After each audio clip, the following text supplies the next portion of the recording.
In the United States, wealth doesn't trickle down. It is smuggled upward. There is no greater theft hiding in plain sight than our tax policies. They do not reward work. They reward wealth. They do not honor the working people in this country. They exalt those who strip it bare. Our tax policies are written to protect corporations and the wealthiest few. And every time lawmakers widen that gulf, they fuel anger amongst working people. Call it populism if you want. What it really is, at the core, is outrage at economic injustice. We did not stumble here. We were led here. In the early 1980s, the top income tax rate was 70%. Today, it's 37%. That decision alone poured trillions into the pockets of the wealthy, while the rest of us were told to settle for less government. Corporate tax cuts tell the same story. In 2017, the corporate rate was slashed from 35 to 21%. We were promised jobs. We were promised higher wages. What we got was companies spending more than 3 times as much on stock buybacks as they did on their workers. Executives cashed in and paychecks flatlined. Loopholes piled on top of loopholes. Capital gains and pass-through income are taxed far lower than wages, which means money grows faster for those who already have plenty. 2/3 of pass-through income now flows to the top 1%. And then there's the destruction of unions. When workers lost bargaining power, wages stalled. While unions were dismantled, men saw a huge chunk of their wage growth disappear. And women lost a large part of theirs too. That's a big reason the gap between the rich and everyone else has exploded. These policies have names. They have dates, they have authors. They are deliberate decisions that shifted prosperity upward and left working families to carry the weight of globalization. This isn't new.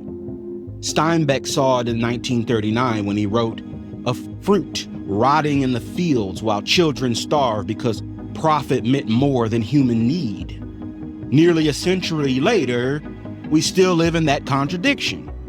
Abundance piled high, locked behind policies that protect billionaires, while families scrape to survive. If the U.S. economy were a bag of M&Ms, here's what has happened since 1981. The top 1% have reached in and doubled their share. The bottom half have watched their handful shrink. Working people's wages have barely grown in 4 decades, while incomes at the very top have exploded by more than 300%. The middle class, once holding 1/3 of the bag, now left with barely a quarter.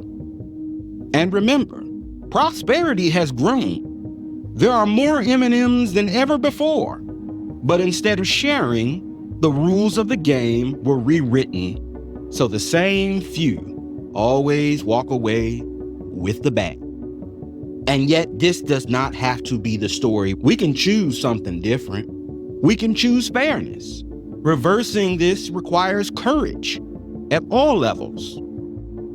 Raise top rates, tax capital like wages, close the loopholes that let billionaires pay less than teachers, stop the stock buyback racket, and tie tax breaks to real investments in workers.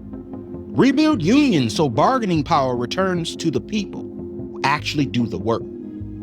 Restore watchdogs so that rules on paper mean safety and fairness in real life. Put guardrails on AI so the next economy is not built on the same old abuses. Stop giving away public money to corporations with no strings attached. Reward firms that pay fair wages and keep jobs in our communities. Build public options where monopolies bleed us dry, like broadband, or housing, and definitely healthcare. Support local journalism so corruption cannot hide.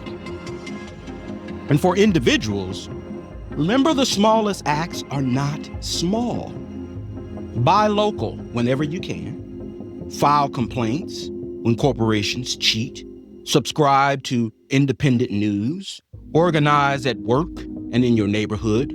Vote for progressive policies, not slogans. Act with intent. Every act of resistance is a crack in the wall. Every act of hope is a step toward justice. We are not condemned to a future of regressive tax policies and stolen prosperity. We can choose differently. We can demand different. Fair tax policies or regressive tax policies. Shared responsibility or endless loopholes. Public goods for all or private wealth for a few. Trust in pluralism and democracy or wrath, repression, and cynicism. This is the choice. The bill for doing nothing always comes due. That's why we got to get busy.